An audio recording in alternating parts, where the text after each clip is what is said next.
Un revuelo bárbaro se armó en redes sociales, en YouTube y demás con el debate que tuvimos la otra vez sobre el Shabbat.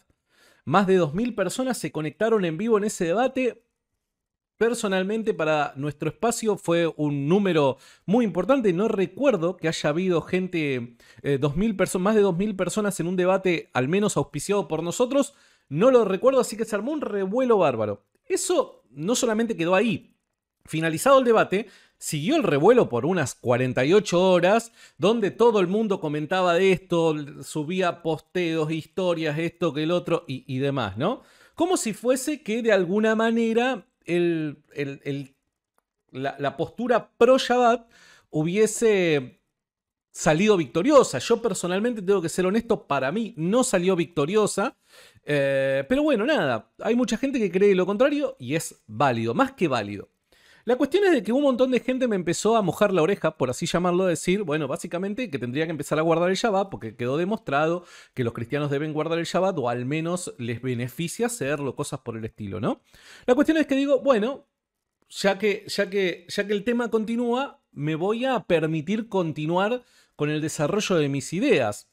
Y es por eso que invité el día de ayer a Jairo Superior y a Jonathan Piña a participar de este live, donde mi intención es poder proveer las razones del por qué es que creo que los cristianos no deben de guardar el día sábado, el séptimo día. El día de ayer, la verdad que muy cordialmente pude hablar con Jonathan Piña, hasta hace minutos nada más pude hablar con Jairo Superior y supuestamente los dos me respondieron ayer que hoy iban a, o sea, con Jonathan quedamos en que hoy íbamos a hablar y que probablemente íbamos a poder tener este intercambio porque a él le parecía interesante seguir indagando en el tema. Y en el caso de Jairo, hace minutos nada más le mandé un mensaje donde le decía a la hora en la que íbamos a empezar a tratar este tema. Y bueno, llegó un punto en donde me quedé sin respuesta. Así que ya lo retrasamos. Ayer yo iba a dar este tema. Lo pospuse un día para ver a ver si los podía tener en vivo. Parece que no va a poder ser esto posible. Así que voy a dar el tema igual. Bueno, a ver. Yo voy a arrancar por lo que ya dije. Simplemente para recapitular, ¿está bien? Mi intención en esta oportunidad es proveer no solamente razones históricas, sino también razones bíblicas. No solamente razones históricas referentes a si los cristianos como costumbres, ya en tiempos bien primitivos, ¿no? Antiguos, cercanos a la muerte de Jesús, guardaban el Shabbat o no. Y también proveer razones bíblicas del por qué es que no lo hacían. ¿Está bien? ¿Por qué? Porque aquella vez, cuando traté el tema históricamente, hay muchos cristianos que no entiendo cuál es la razón, para mí es algo que me supera. Presento razones históricas, netamente históricas, fuera de la Biblia, de cómo a finales del siglo I, principio del siglo II, ya la mayor parte de la iglesia coincidía con respecto a que los cristianos no debían guardar el Shabbat. Y hay un montón de cristianos que salieron diciéndome, no, pero vos tenés que presentar argumentos bíblicos, y vos decís, está bien, yo entiendo que para cuestiones teológicas referentes a la doctrina cristiana es necesario en última instancia y como autoridad máxima presentar texto bíblico, evidentemente. Ahora, si los cristianos lo guardaban o no lo guardaban, es un tema que se aborda históricamente, chicos. Es un tema que se aborda históricamente y ahí el Nuevo Testamento no es que lo descartamos, no, lo utilizamos, pero lo empleamos como documentos históricos para saber cuáles eran las costumbres de aquellos primeros cristianos. Ahora, más allá de eso, debemos de recordar que la historia se puede reconstruir mediante sus efectos. Por ende, si en una época tan temprana como lo es para la vida cristiana, finales del siglo I, principios del siglo II, ya para ese tiempo no se guardaba el Shabbat, me parece que estos efectos demuestran que las causas son las que yo digo, ¿no? Que los apóstoles no enseñaban que debía guardarse el Shabbat. ¿Por qué? Porque los textos a los que apelamos a finales del siglo I, principios del siglo II, son justamente textos, documentos escritos por personas que tuvieron un contacto directo con los apóstoles que caminaron con Jesús. Entonces, si estos discípulos directos no guardaron el Shabbat, no enseñaron a guardarlo, sino que todo lo contrario, promovieron un culto dominical, me parece que es lógico pensar de que sus maestros, aquellos que por dar un ejemplo, los designaron probablemente en lugares importantes en la administración de la iglesia, en la estructura jerárquica de la iglesia, tampoco lo enseñaron. Pero bueno, parece que para otros esto tampoco es suficiente, ¿no? Porque, bueno, creen en una teoría de conspiración y meten ahí a Constantino y vos decís, pero falta un montón de siglos todavía para que aparezca Constantino. Pero bueno, siempre es un buen recurso Constantino y Osiris para este tipo de cosas, ¿no? Pero la cuestión es que me dicen, bueno, no, está bien. Estamos de acuerdo, como dijo Jairo Superior, ¿no? Estamos de acuerdo con que el Shabbat ya para finales del siglo I, principios del siglo II, ya no lo guardaban los cristianos. Ok, es un avance. Es un avance, pero me tenés que mostrar razones bíblicas. Me tenés que presentar la Biblia, la Biblia. ¿Por qué? Porque nosotros somos un pueblo de sola escritura. Entonces, como somos un pueblo de sola escritura, todo tiene que ser mediante la Biblia, ¿no? Y está bien, me parece válido. Hagámoslo, no tengo ningún tipo de problema. Bueno, para arrancar quiero explicar una cosa. La asimilación de ideas es un proceso gradual que se lleva a cabo con el pasar del tiempo. La asimilación de ideas no es un toque mágico de la noche para la mañana en la cual vos hoy te acostás creyendo una cosa y mañana te levantás creyendo otra. No, en absoluto, para nada. Tenemos evidencia bíblica de esto, que hasta a los apóstoles les costó asimilar ideas nuevas referentes a su predicación y al tiempo que estaban viviendo. Sí, les doy un ejemplo. El apóstol Pedro, quien fue encargado de ser o quien fue llamado o se ha destacado por ser el líder entre los apóstoles y la iglesia primitiva, al apóstol Pedro le costó trabajo poder entender de que los gentiles compartían la misma promesa que los judíos. Tanto le costó que el mismo Dios tiene que hacerlo experimentar un éxtasis, una visión, para que éste pudiera entender que su predicación debía expandirse, debía alcanzar a los gentiles. Si no hubiera sido por medio de esta visión, el apóstol Pedro jamás hubiese entrado a la casa de Cornelio a predicar el evangelio. De hecho, justamente cuando Pedro llega a la casa de Cornelio, Pedro le advierte esto a Cornelio, diciéndole básicamente, si no fuera por la visión de Dios, yo no entraría acá, porque sabés de que para un judío esto es algo inmundo. Entonces acá podés ver de que a Pedro le costó asimilar ciertas ideas. No fue de la noche para la mañana. Cristo no resucitó un domingo y al miércoles siguiente Cornelio ya había recibido el bautismo del Espíritu Santo. Probablemente pasó un determinado tiempo entre el ascenso de Jesús con la conversión de Cornelio y su casa. Ojo, pero no solo esto, sino que más adelante Pablo tiene que exhortar a Pedro en una confrontación cara a cara según la epístola a los Gálatas, donde Pedro parece que actuaba hipócritamente. ¿Por qué? Porque pese a que Pedro creía lo mismo que Pablo, le costaba poder llevar a cabo esas ideas en su vida, vivirlas.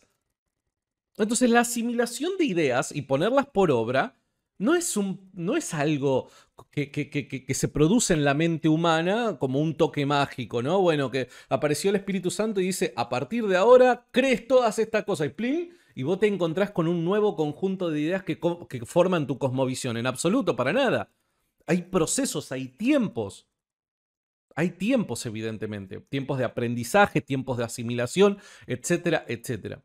¿Por qué hago esta aclaración? Se preguntarán ustedes. ¿Cuál es la razón por la que hago esta aclaración? La razón por la que hago esta aclaración es porque, evidentemente, al principio de la iglesia de los Hechos, encontramos con que los discípulos de Jesucristo, aquellos que caminaron junto a Jesús, parecen no despegarse completamente de la cultura, tradición y formas judías. Parecen no despegarse de ello. Por dar un ejemplo, en Hechos, si yo no me equivoco, me corregirán, no lo tengo este texto a mano, Hechos capítulo 13 es cuando dice de que ellos se juntaban a orar en el templo. El famoso milagro que Pedro hace es dirigiéndose a orar al templo.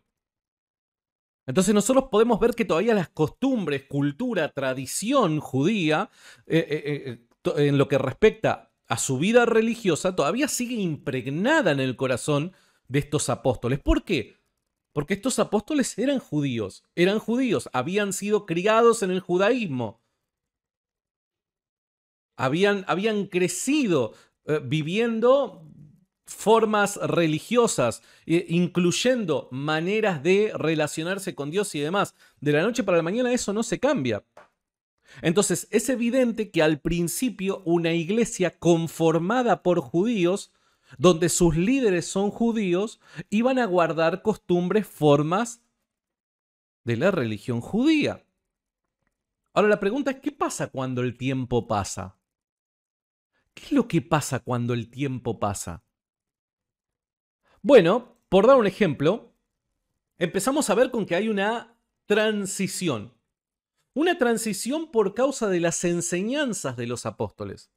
Pese a que quizás no tenemos la cantidad de ejemplos que quisiéramos tener en libros históricos como el libro de los Hechos, donde los discípulos se reunían probablemente un día domingo, sí tenemos las enseñanzas de Pablo en las epístolas que él escribió, donde deja un claro mensaje. Un claro mensaje referente a esta celebración, a este día. Si ustedes me permiten, voy a compartir pantalla y vamos a leer el libro de Gálatas, la epístola a los Gálatas, capítulo 4. Vamos a leer todo el contexto. Y fíjense lo que Pablo le enseñaba a los Gálatas. Pablo enseñando hasta acá, ¿eh? Una epístola probablemente escrita en la década del 50. Probablemente 20 años después de la crucifixión de Jesús. Vamos a ubicarlo aproximadamente ahí. Sí. Gálatas, década del 50. Pero también digo, entre tanto que el heredero es niño, en nada difiere del esclavo, aunque es señor de todo, sino que está bajo tutores y curadores hasta el tiempo señalado por el Padre. Así también nosotros, cuando éramos niños, estábamos bajo la esclavitud de los rudimentos del mundo, pero cuando vino el cumplimiento del tiempo, ¿cuál es el cumplimiento del tiempo? Cristo. Dios envió a su Hijo, nacido de mujer y nacido bajo la ley, para que redimiese a los que estaban bajo la ley, a fin de que recibiésemos la adopción de hijos. Y por cuanto sois hijos, Dios envió a vuestros corazones el espíritu de su Hijo, el cual clama, Abba Padre. Así que ya no eres esclavo, sino hijo. Y si hijo, también heredero de Dios por medio de Cristo. Está haciendo una clara distinción, recordemos, de que lo que Pablo está atacando acá en Gálatas es a los judaizantes. Entonces, acá el tema de los judíos es clave y Pablo tiene siempre en mente, en este documento siempre tiene en mente los rituales judíos, la práctica judía, etcétera, etcétera, ¿no? Versículo 8, presten atención. Ciertamente en otro tiempo, no conociendo a Dios, servíais por naturaleza a los que no son dioses. Mas ahora, conociendo a Dios, o más bien siendo conocidos por Dios, ¿cómo es que os volvéis de nuevo a los débiles y pobres rudimentos a los cuales os queréis volver a esclavizar? Guardáis los días, los meses, los tiempos y los años. Evidentemente el caso de guardar días, meses, hacer una distinción entre ellos, ¿cómo decirlo? Considerarlos, algunos más importantes, otros menos importantes, era una práctica judía de aquel entonces. Evidentemente el primer día de la semana no tenía el mismo valor que el séptimo día de la semana. Las fiestas estaban ubicadas en determinados meses. No todos los meses eran igual de valiosos para los judíos, sino que habían meses que eran santos, especiales, de devoción.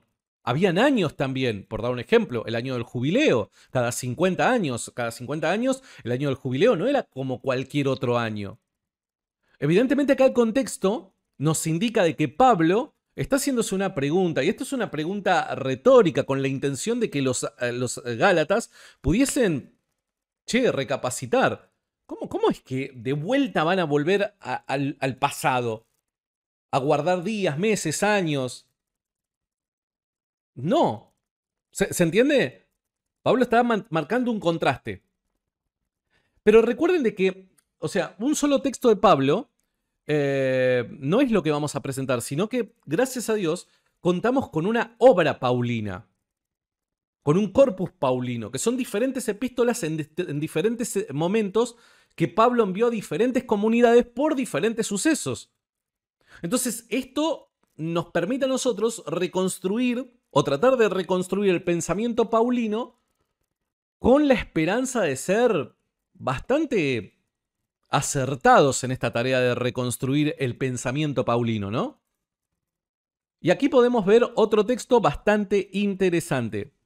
Nos vamos a Colosenses capítulo 2 y vamos a leer el contexto de este pasaje. Miren a partir del versículo 8 lo que dice: mirad que ninguno os engañe por filosofías y vanas sutilezas según las tradiciones de los hombres, conforme a los elementos del mundo y no según Cristo. Presten atención el contexto. Todo texto debe entenderse bajo su contexto. Porque el que habita toda la plenitud de la divinidad corporalmente, para los que no creen en la divinidad de Cristo, y en él estáis cumplidos, el cual es cabeza de todo principado y potestad, en el cual también sois circuncidados de circuncisión no hecha con manos, con el despojamiento del cuerpo de los pecados de la carne en la circuncisión de Cristo, sepultados juntamente con él en el bautismo, en el cual también resucitasteis con él, por la fe de la operación de Dios que le levantó de los muertos. Evidentemente está haciendo, por el texto, por el versículo 11, está teniendo en mente también al pueblo judío del antiguo pacto. ¿Está bien? Y a vosotros, estando muertos en pecados en la incircuncisión de vuestra carne, os vivificó juntamente con él, perdonándoos todos los pecados, rayendo la cédula de los ritos que nos era contraria, que era contra nosotros, quitándola en medio y enclavándola en la cruz, y despojando los principados y potestades, sacándolos a la vergüenza en público, triunfando de ellos en sí mismo. Por tanto, nadie os juzgue en comida o en bebida, o en parte de día de fiesta, o de luna nueva, o de sábados, lo cual es sombra de lo porvenir, mas el cuerpo es de Cristo. Estos últimos dos pasajes son clave. Hablando del sábado, dice que el sábado es sombra de lo porvenir, mas el cuerpo es de Cristo. Esto es interesante porque ¿qué es lo porvenir? ¿Qué es lo porvenir? Bueno, continuando con lo que el Nuevo Testamento nos puede mencionar, nos puede decir, vayamos un cachito a Hebreos, capítulo 4, verso 8. Pero vamos a leer el contexto de este pasaje. Vamos a partir del versículo 4. Ustedes después lo pueden leer en su plenitud. Porque en cierto lugar dijo así del séptimo día, y reposó Dios de todas sus obras en el séptimo día. Y otra vez, no entrarán en mi reposo. Por lo tanto, puesto que falta que algunos entren en él, entren en presente, y aquellos a quienes primero se les anunció la buena nueva no entraron por causa de su desobediencia, otra vez determina un día. Hoy, diciendo, después de tanto tiempo, por medio de David, como se dijo: si oyereis hoy su voz, no endurezcáis vuestros corazones, porque si Josué les hubiese dado el reposo, no habría después otro día. Por tanto, queda un reposo para el pueblo de Dios, porque el que ha entrado en su reposo también ha reposado de sus obras, como Dios de las suyas. Procuremos pues entrar en aquel reposo, hablando de tiempo presente, para que ninguno caiga en semejante ejemplo de desobediencia, porque la palabra de Dios es viva y eficaz, etcétera, etcétera, ¿no? ¿Qué es lo que entendían aquellos primeros cristianos por el reposo? ¿Qué era el reposo?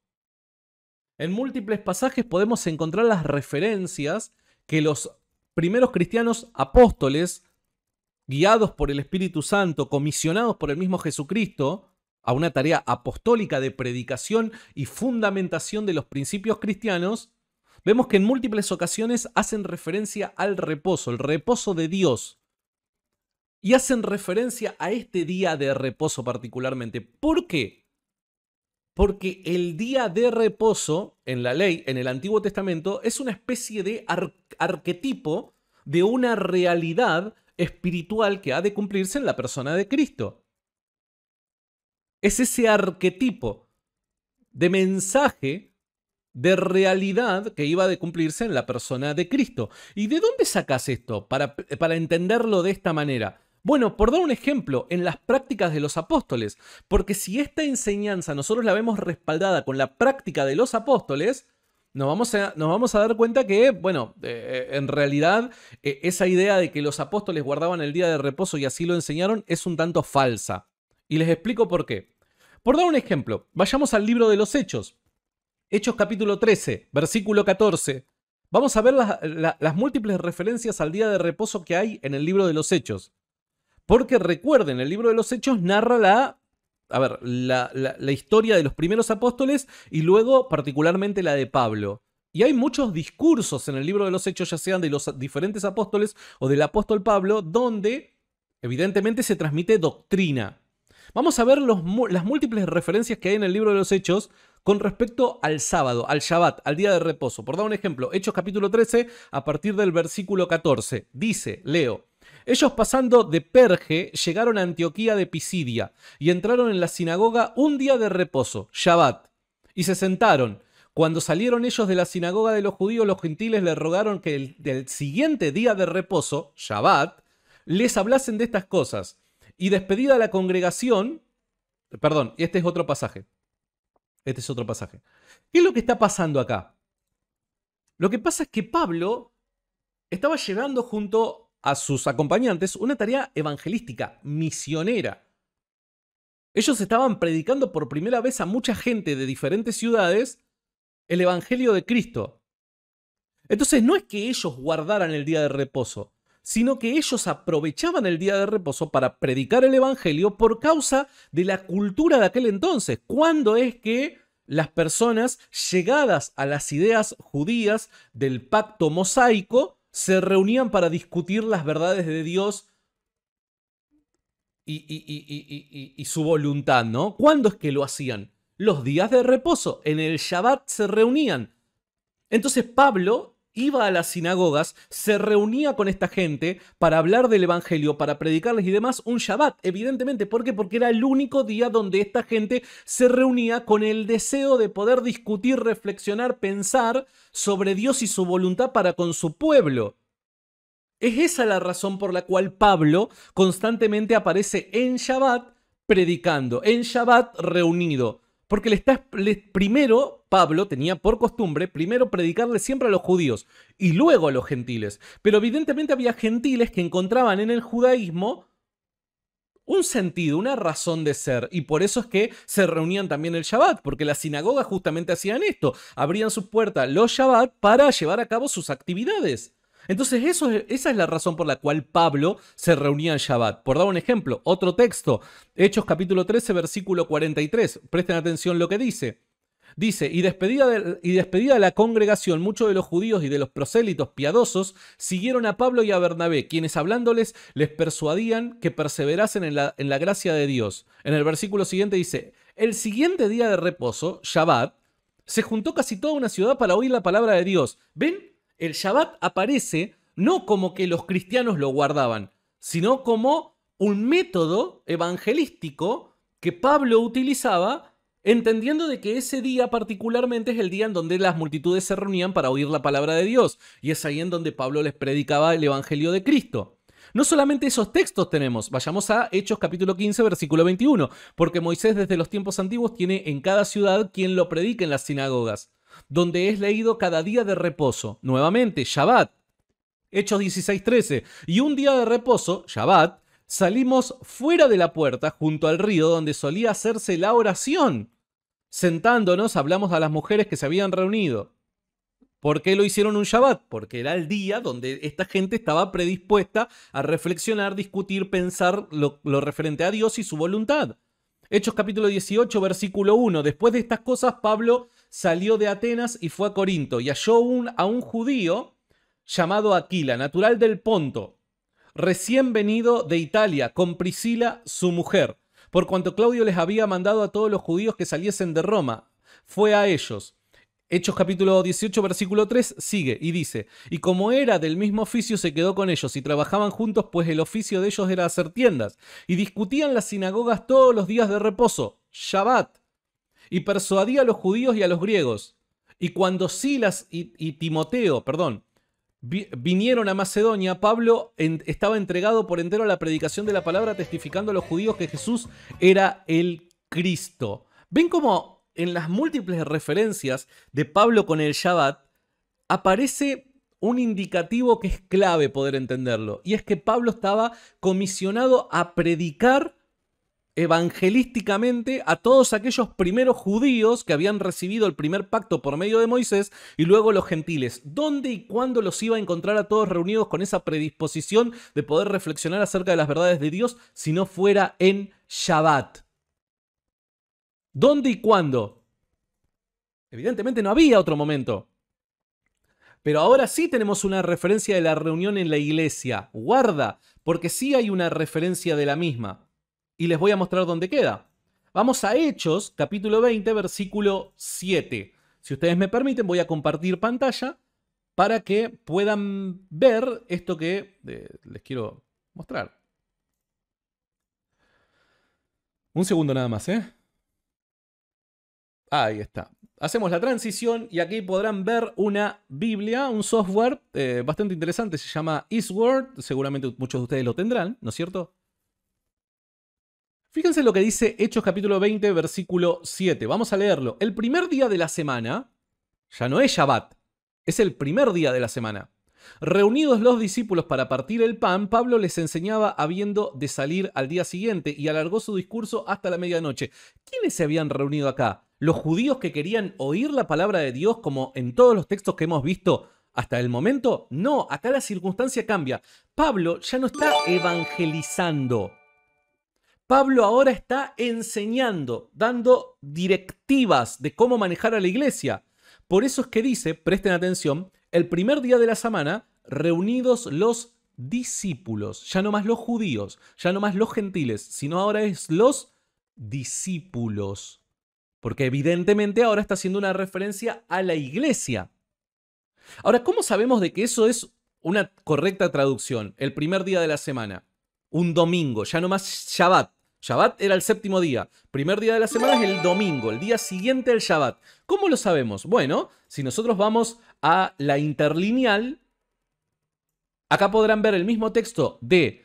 ¿ven lo que acabo de marcar? Acá van a poder ver el mismo texto traducido en la Reina Valera 1960, pero con las referencias de los números Strong en el griego original en el que fue escrito el documento.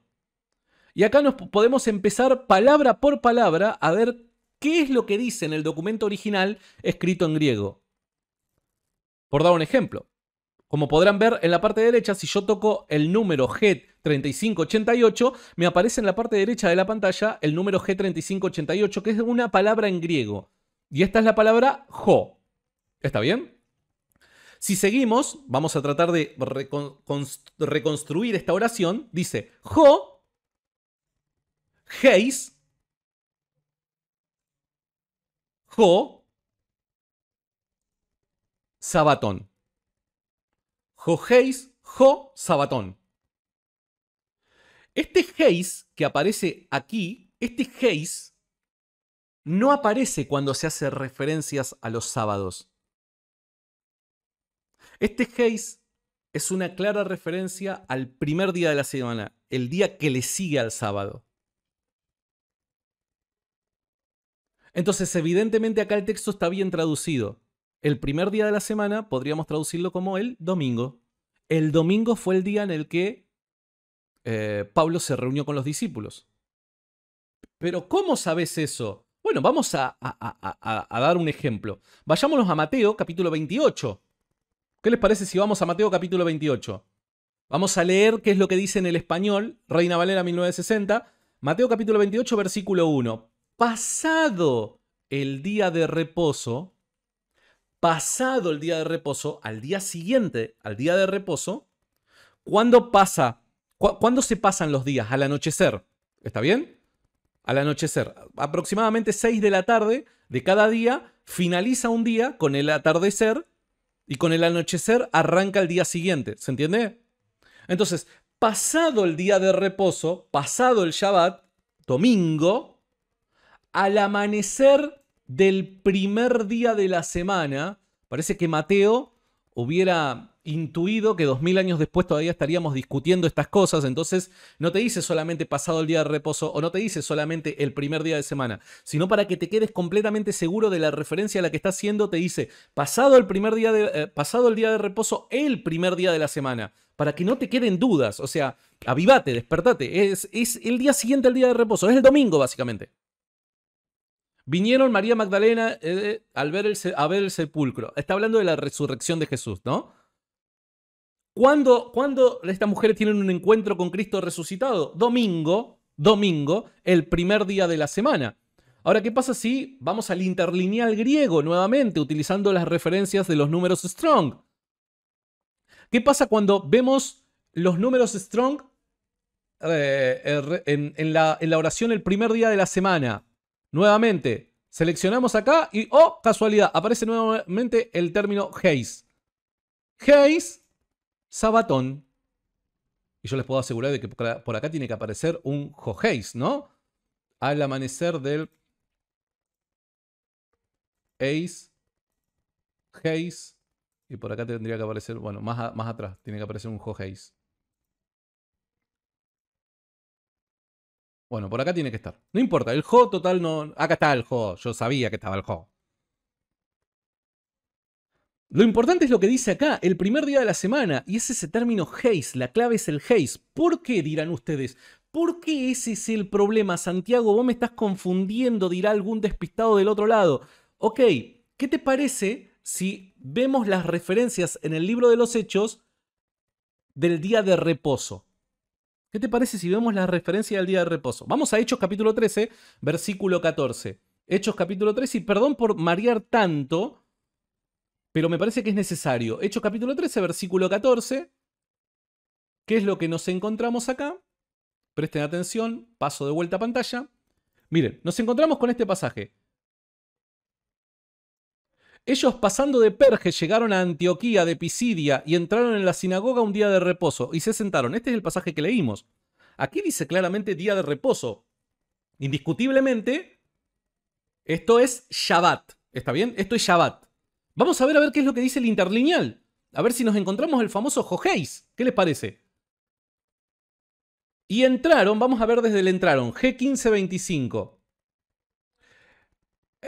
Yo para leer, tengo muy poquitas clases de griego, así que prefiero no leerlo. ¿Está bien? Acá, día. Vamos desde día. Gemerá, dice, no, perdón. Gemera. Jo. Sabatón. ¿Y el Heis? ¿Dónde está el Heis? No está. No está. ¿Por qué? Porque no es el primer día de la semana, sino que es el sábado, es el Shabbat. Cuando aparece el Johei Sabatón, es el primer día de la semana. Entonces, esto es una clara referencia y pido disculpas si a alguien mareé, pero mi intención es poder mostrarles mediante la Biblia de que el apóstol Pablo no solamente estaba en contra de que se enseñara de que los cristianos debían guardar el Shabbat, la crítica en Colosenses y en Gálatas a la observación de ciertos días como especiales, sino que además Pablo tenía por costumbre de con sus discípulos, con la iglesia, reunirse el primer día de la semana. Y no debe ser confundido con el Shabbat, porque el Shabbat Pablo lo utilizaba para la predicación del evangelio, para la expansión de la iglesia, para la obra misionera. Pero acá pueden ver, en el versículo de Hechos, capítulo 20, versículo 7, pueden ver cómo es que los cristianos no guardaban el Shabbat, no se reunían Shabbat, se reunían el primer día de la semana. Ahora ustedes se preguntarán, ¿por qué se reunían el primer día de la semana? ¿Cuál es la razón por la que hacen esto? Bueno, la razón por la que hacen esto es por la celebración del día de la resurrección de Cristo. Cristo resucitó un domingo, Cristo resucita el primer día de la semana. Aquel que proponga lo contrario, como tengo entendido que Jonathan Piña lo hace, aquel que proponga lo contrario está reconfundido y debe demostrarlo. Hay gente de estos movimientos judaizantes que dicen que Jesús resucitó un sábado. Fíjense, ¿qué es lo que debería pasar para que Jesús resucitara un sábado? Presten atención. María Magdalena y las demás mujeres llegan a la tumba ¿cuándo? Al amanecer del día siguiente al Shabbat, al amanecer. ¿Está bien? Pongámosle 6 de la mañana aproximadamente, 5 de la mañana aproximadamente del día siguiente. Ok. Si Jesús hubiera resucitado un sábado, tendría que haber resucitado antes de las 6 de la tarde del día anterior. Aquellos que proponen de que Jesús resucitó un sábado, básicamente lo que están diciendo es que Jesús resucitó y dijo, no, me voy a quedar más o menos unas 12 horas acá en la tumba, porque está tan fresquito acá el ambiente, la verdad. Uy, esta sábana de Turín, acá, ¡ay, qué lindo! Mirá la almohadita que tengo acá. 12 horas se quedó ahí, ¿no? Jesús, acostadito en su tumba, porque bueno, él tenía que aparecer un domingo, chicos, se le tenía que aparecer a las chicas un domingo. Pero 12 horas antes resucitó según algunos. ¿Por qué resucita en Shabbat? No, resucita en domingo, el primer día de la semana. Por eso es que la iglesia adopta tan cercano a los hechos primitivamente la costumbre de reunirse como tal el primer día de semana. ¿Por qué? Recordando el día de la resurrección. Ahora, otros podrán decir, algún otro podrá decir, ¿no? Bueno, ya hemos visto, a ver, yo quiero señalar hasta el momento, por si hay alguien, si hay alguien que todavía está medio despistado, ¿no? Yo les quiero señalar qué fue lo que estuvimos demostrando. ¿Qué fue lo que estuvimos demostrando? Que Pablo no enseñó guardar el Shabbat. Todo lo contrario. Todo lo contrario. Pablo dijo, no hay ya más ningún día especial. Eso es la enseñanza apostólica. El problema de los judaizantes es Pablo. Evidentemente la cruz que deben de cargar se llama Pablo, porque Pablo es el que deja en evidencia todas estas cosas. Ahora, algún conspiranoico, amante de Constantino y de muchas otras cosas más podrá decir, bueno, no, está bien, pero Pablo predicó un evangelio diferente. Perdón, discúlpenme, pero ahí nosotros tendríamos que entrar en una discusión histórica. Y la discusión histórica sería si Pablo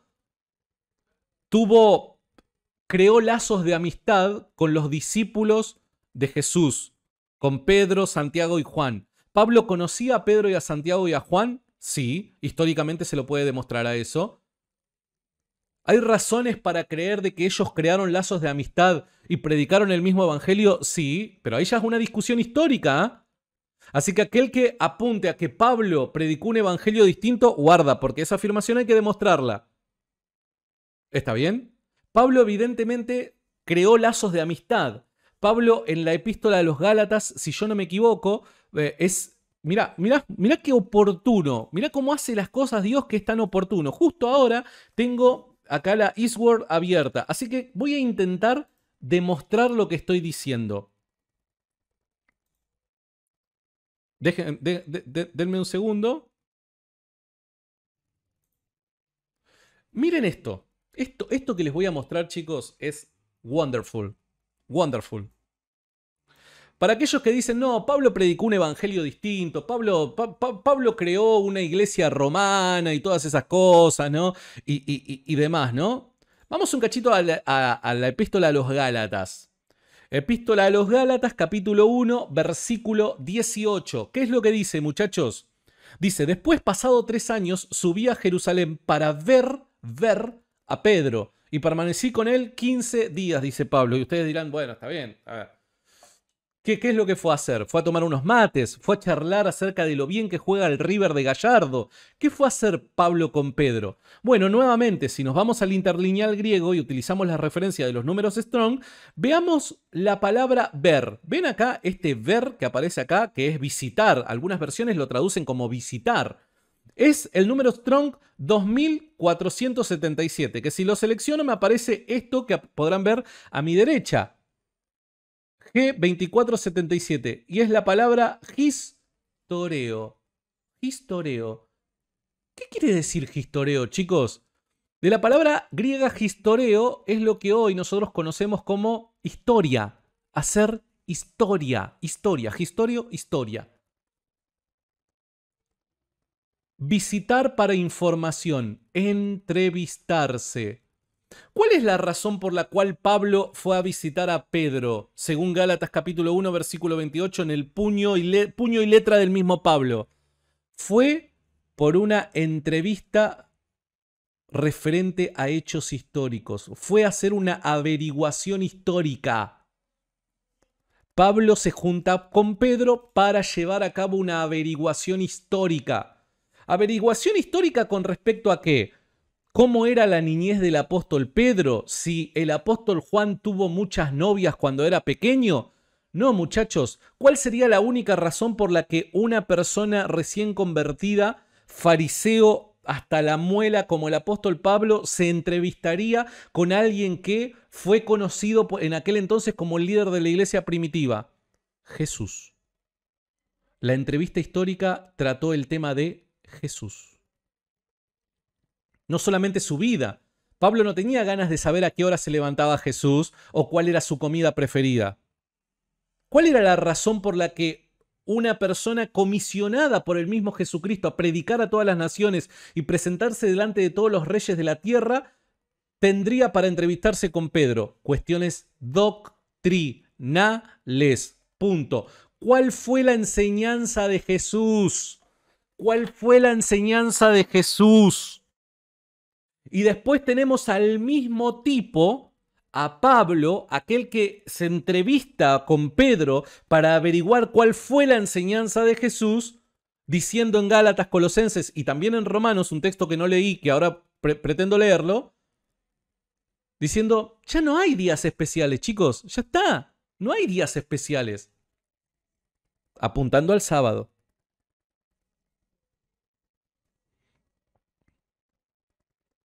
¿Está bien? Entonces, podemos ver que la predicación de los apóstoles fue no guardar el sábado, no creían que fuera especial el sábado, porque en el sábado encontraban el cumplimiento de la promesa. El sábado era Cristo, encontraban el cumplimiento de la promesa, según Hebreos capítulo 8. Este reposo al que debían entender, que se encontraba como arquetipo en el séptimo día, en el guardado litúrgico del séptimo día, lo encontraban cumplido en la persona de Cristo. Esto lo dice el libro de Hebreos. ¿Está bien? Entonces, estos apóstoles no solamente no creían de que el sábado fuera algo especial, sino que no enseñaban a guardarlo. Y podemos ver en el libro de los Hechos que las únicas referencias al Shabbat que hay vinculadas a los apóstoles es cuando los apóstoles predicaban el evangelio a personas todavía no convertidas. La única referencia que hay a una reunión con los discípulos por parte de la iglesia, en este caso el apóstol Pablo, fue el primer día de la semana, el domingo, chicos. El domingo. No solamente eso, sino como mencioné, en los documentos que nos han quedado y que tenemos como registro de las costumbres y enseñanzas de la iglesia primitiva post-apostólica, llamada los padres apostólicos, tenemos múltiples referencias a que los discípulos de los apóstoles, o al menos aquellas personas que tuvieron un contacto estrecho con los apóstoles, no guardaron el Shabbat, no enseñaron a guardar el Shabbat, no creían de que fuera importante el Shabbat. Y no solamente eso, sino que hay indicaciones de que el día domingo era el día en el que se reunían con la iglesia. Si esto fuera poco, porque yo entiendo de que hay gente que todavía, no, esto no es suficiente, porque hay que tratar el tema del Antiguo Testamento. Hay que tratar el tema del Antiguo Testamento. ¿Y por qué el Antiguo Testamento dice esto, lo otro, que pum, que pan, que esto, que lo otro? Bueno, ok, fantástico. Vamos a tratar el tema del Antiguo Testamento. ¿Querés más? Vamos por más. Éxodo capítulo 31, versículo 16. Éxodo capítulo 31, versículo 16 dice lo siguiente: guardarán pues el día de reposo los hijos de Israel, celebrándolo por sus generaciones, por pacto perpetuo. Listo, ya está, ganó. El judaizante ganó la discusión. ¿Por qué? Porque el mismo Dios está diciendo de que el día de reposo debe de guardarse como pacto perpetuo. ¿Qué quiere decir perpetuo? Para siempre, toda la eternidad. De hecho, hay un montón de gente que después me etiquetó en varias publicaciones diciendo, no, porque en el milenio se celebrará el Shabbat y cosas por el estilo. Y esto parece coincidir con la declaración de Dios en Sinaí, haciendo referencia a la perpetuidad del sábado. Pero si no existe, si el significado de perpetuo no es eterno, no es por siempre y demás, ¿cuál es el significado de perpetuo? Se preguntarán ustedes. Vamos a responderlo utilizando otro versículo. ¿Qué les parece? Vayamos un cachito, presten atención, vayamos un cachito a Éxodo capítulo 21. Éxodo capítulo 21. Éxodo capítulo 21 del 2 al 6. Y se los voy a mostrar en pantalla para que ustedes lo puedan ver. ¿Está bien? Denme un segundo, les quiero mostrar la pantalla. Bien, aquí estamos. Dice, Si comprare siervo hebreo, 6 años servirá, más al séptimo saldrá libre de balde, dice esta versión. Presten atención, ¿eh? Si entró solo, saldrá solo. Si tenía mujer, saldrá él y su mujer con él. Si su amo le hubiere dado mujer y ella le diere hijos o hijas, la mujer y sus hijos serán de su amo, y él saldrá solo. Y si el siervo dijere, yo amo a mi señor y a mi mujer y a mis hijos, no saldré libre, entonces su amo lo llevará ante los jueces y le hará estar junto a la puerta o al poste, y su amo le odará la oreja con lesna y será su siervo para siempre. Para siempre. Me gustaría mostrarles algo que, evidentemente, acá la cuestión está en la interlineal, ¿no? Déjenme un segundo, les tengo que compartir pantalla.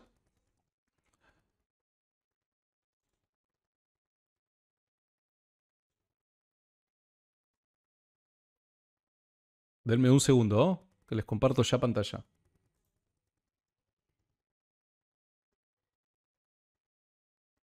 Un segundo.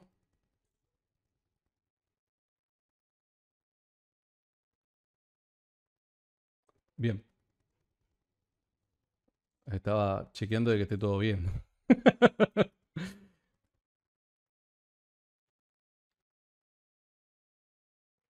A ver. Ahora sí. Bien, acá estamos nuevamente en la Eastward.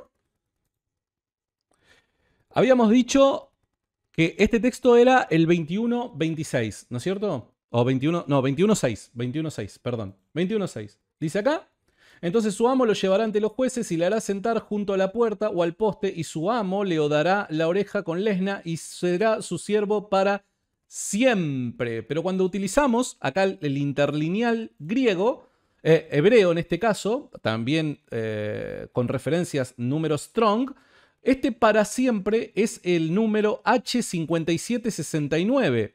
Y el número H5769 es la palabra olam. Y ustedes dirán, bueno, pero ¿qué tiene que ver la palabra olam con lo que venimos hablando? Ok, volvamos al texto que hoy les hacía referencia, el 31:16. Éxodo capítulo 31, versículo 36. 16, perdón. Éxodo 31:16.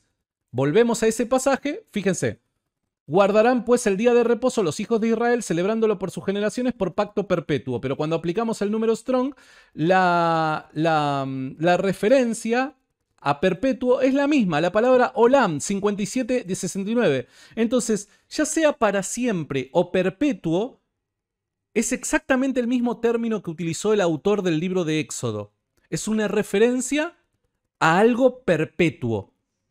Si la palabra perpetuo nosotros la interpretamos como algo eterno para siempre, que siempre debe guardarse, tal y como muchos judaizantes creen que en el tiempo actual debe de guardarse el día de reposo, la pregunta que yo les hago es, ¿creen que todavía es válido tener esclavos? ¿Creen que todavía es válido tener esclavos?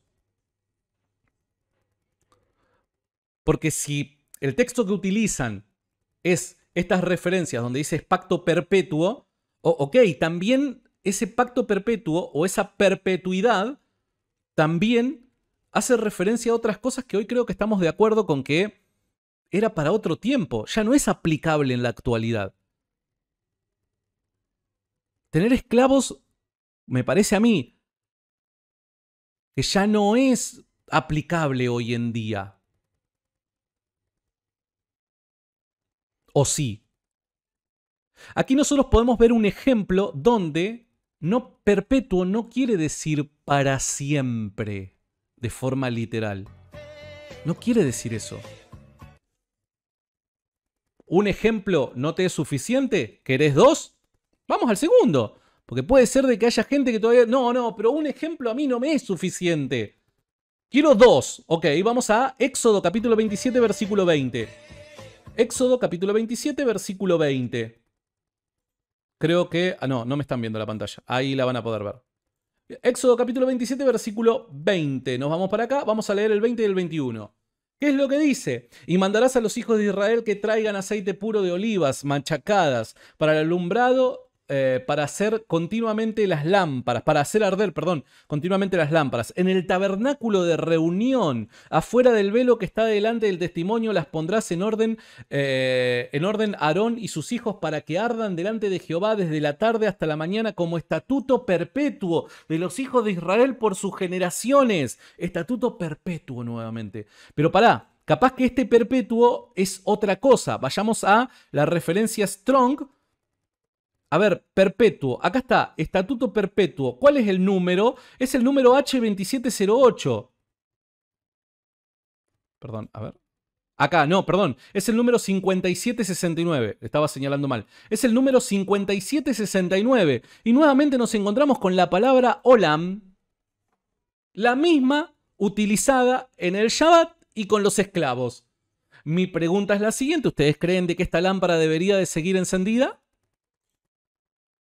¿Creen que esta lámpara los hijos de Aarón todavía deberían de encenderla en la actualidad? ¿Creen que el culto a Jehová depende del encendido de esta lámpara por los hijos de Aarón? ¿De verdad lo creen o no? No, eso era para otro tiempo. Eso era para otro tiempo. ¿Para qué tiempo? Para el tiempo de la ley, antes de Cristo. Ok, ¿y por qué esto sí y por qué esto no? Ven que evidentemente el texto, y ojo, podría seguir mencionando más textos, pero ven de que el texto bíblico acá es claro con respecto a que perpetuidad no quiere decir para siempre, en el contexto del texto bíblico, ¿se entiende? Sino durante la vigencia de ese pacto, durante la vigencia de ese pacto. Es por eso que ningún cristiano se estaba rasgando las vestiduras cuando en el año 70 se destruyó el templo, diciendo, ¡oh no!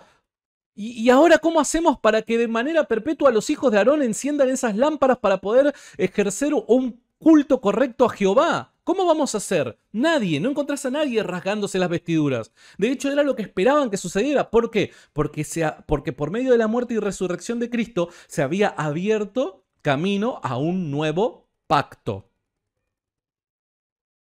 Oh, no, ya no podremos más tener esclavos. Pero ¿cómo lo...? No, no, y no sé, ahora viste que ya no se puede tener esclavos. Pero la palabra dice de que es de manera perpetua. No, chicos. Evidentemente no. Ese pacto perpetuo es durante la vigencia del pacto.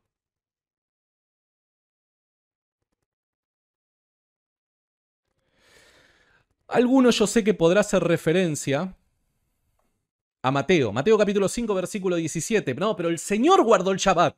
Ya bueno, no importa los apóstoles, ya no importa la iglesia primitiva, ya no importa lo que diga el Antiguo Testamento ni el Nuevo Testamento en la enseñanza de los apóstoles. La clave está en Cristo. Cristo guardó el Shabbat. Cristo nos dijo que no vino a abolir la ley, sino a hacerla cumplir. Entonces el Shabbat debe seguir guardándose. Ok. Mateo capítulo 5, versículo 17. Dice lo siguiente, no penséis que he venido a abrogar la ley o los profetas, no he venido para abrogar, sino a cumplir. Porque de cierto os digo que hasta que perezca el cielo y la tierra, ni una jota ni una tilde perecerá de la ley, hasta que todas estas cosas sean hechas. Sean hechas. ¿Cuáles cosas? De manera que cualquiera que infringiere uno de estos mandamientos muy pequeños y así enseñara a los hombres muy pequeños será llamado en el reino de los cielos. Mas cualquiera que hiciere y enseñare, este será llamado grande en el reino de los cielos. Bueno, ok, bien. Está fantástico. Jesús dice que él no ha venido a abrogar la ley, sino que a hacerla cumplir. Bien, ¿qué es la ley? Explíquenme qué es la ley. Porque supuestamente si este pasaje es utilizado para demostrar que el Shabbat debe seguir cumpliéndose, porque Cristo así lo pensó, que no ha venido a abrogar la ley, y lo referente a la ley y el Shabbat, me olvidaba de aquellos que proponen de que el Shabbat es anterior a la ley. ¿Está bien? Ahora voy para eso. ¿Cuál es el alcance de la ley? Ok, el Shabbat sí, bien. Pero matar cordero ya no. No, porque eso ya lo hizo Cristo. Ok, vestirse de determinada manera aquellos que son sacerdotes, no, eso tampoco. Ok, el encendido de las lámparas, no, tampoco. Eso, pero está en la ley, bueno, no importa, pero eso ya lo cumplió todo Cristo. ¿Y cómo sabés que esto lo cumplió Cristo y esto no? No, porque el día de reposo es perpetuo. Pero la perpetuidad te había demostrado de que era bajo el cumplimiento, bajo la vigencia del antiguo pacto. No, bueno, no, está bien, pero me gusta guardar el Shabbat. O sea, dibujala como quieras. La cuestión es, o sea, si esta referencia de Cristo en Mateo capítulo 5 Es una exhortación a que debe seguir cumpliéndose lo referente a la ley. Bien, ¿qué sí y qué no? ¿Qué sí y qué no? ¿En dónde dice en la Escritura que sí y que no? Bueno, pero entonces, ¿qué? ¿Ya hay que dejar de cumplir por completo la ley? ¿Tiramos el Antiguo Testamento? No, sino que ahora y siempre los cristianos desde sus orígenes han entendido de que todo el Antiguo Testamento debe filtrarse por medio de Cristo, dado que Cristo es el cumplimiento de todo lo símbolo, de todo lo simbólico, de todo Cristo viene a ser el cumplimiento de absolutamente todo, la cúspide de todo, la revelación de absolutamente todo, la explicación de absolutamente todo. Es Cristo. Entonces todo hay que filtrarlo por medio de Cristo. La ley de Cristo. ¿Cuál es la ley de Cristo? Amarás al Señor tu Dios por sobre todas las cosas y amarás a tu prójimo como a ti mismo. En eso se resume la ley y los profetas, porque en Cristo solamente puede llevarse a cabo el cumplimiento de la ley y los profetas. Solamente en Cristo se puede amar verdaderamente a Dios y al prójimo. No hay forma de cumplirlo. Entonces Cristo es la cúspide, es Cristo. Cristo es el cumplimiento de absolutamente todo y los primeros cristianos entendieron de que la muerte y resurrección de Cristo, la persona de Cristo y la promesa que se cumple a través de la resurrección de Cristo es el cumplimiento del Shabbat. Es el cumplimiento del Shabbat. La resurrección de los muertos es descansar de las obras de la ley. ¿Qué día era el día de descanso? ¿Cuál era el día de reposo? Shabbat. ¿Se entiende? ¿Se entiende? Ahora, a ver, por dar un ejemplo, ¿no? Como es los cielos y la tierra no pasarán, eso es un modismo hebreo. Eso es un modismo hebreo. Un modismo hebreo que hace referencia a la certeza de que algo va a cumplirse. Cielos y tierra no pasarán es un modismo hebreo, que en otro momento lo podemos discutir. Me gustaría poder tratar el tema de los modismos.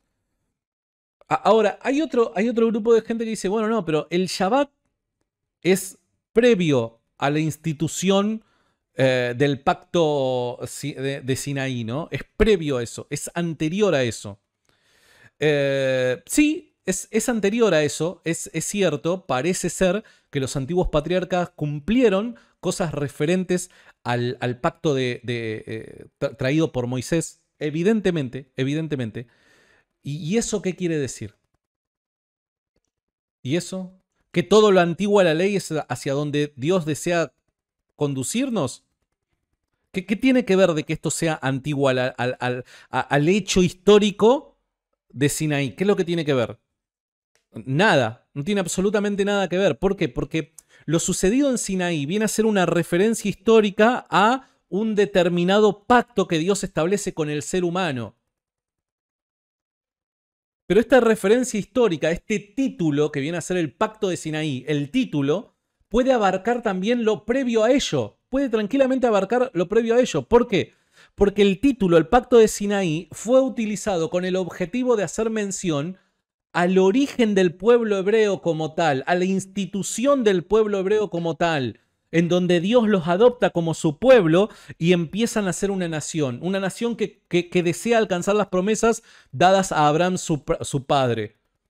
Esto es un título que tranquilamente puede abarcar tiempo anterior a Moisés, a Abraham y demás. No hay problema con eso, puede extenderse más allá. De hecho, recordemos, por dar un ejemplo, ¿quién enseñó a Abel que había que ofrecer un holocausto matando un animal para satisfacer la justicia de Dios?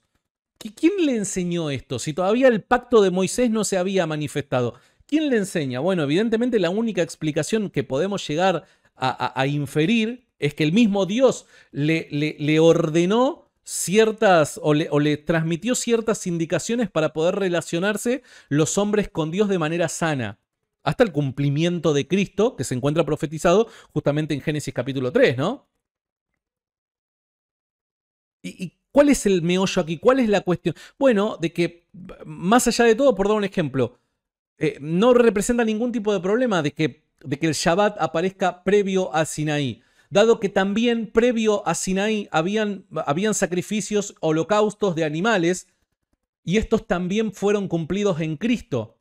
Lo que es anterior a Sinaí No quiere decir que está por fuera de la ley de Moisés. En absoluto, la ley de Moisés o la ley de Sinaí viene a ser un título, referencia histórica a un determinado evento que ocurrió, que originó al pueblo de Israel como tal, como una nación grande.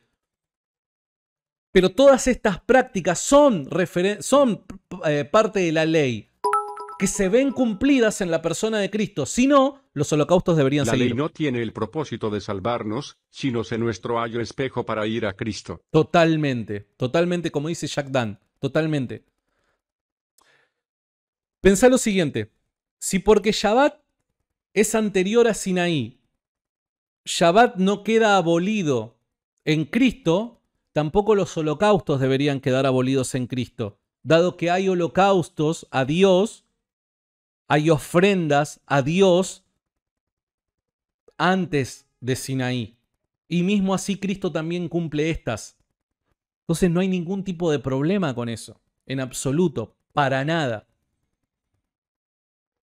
Por otro lado, hay gente, vamos a extendernos un poco más, y dice, hay gente que desea llevar el orden del Edén. Hay gente que cree, perdón, lo reformulo, hay gente que dice, la intención de Dios es volver al Edén, es volver al orden del Edén, aquello que en el Edén era perfecto, ¿no es cierto? Que era la vida de Adán y Eva antes de la caída y demás, Dios lo quiere restaurar en la persona de Cristo. No necesariamente.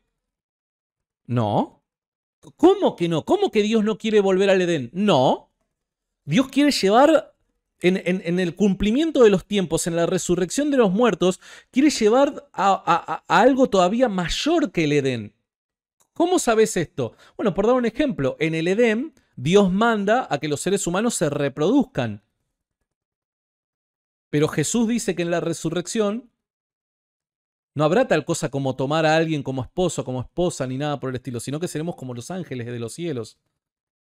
Entonces, no necesariamente todo aquello que había sido establecido en el Edén, Dios desea repetirlo en la resurrección, en absoluto, para nada. 200 personas conectadas en vivo, les mando un saludo enorme. Gracias por el apoyo. Creo haber tocado todos los temas referentes a esta discusión. Creo haberlo hecho. Pido disculpas si en algún momento no se me ha entendido. Entiendan de que esto es un stream, esto es un vivo, no una clase. Un vivo en una clase probablemente podría discutirse todo de otra manera. Les agradezco mucho por el apoyo y los leo en los comentarios. Quiero saber qué es lo que opinan. Sin ataques, por favor. Dios les bendiga.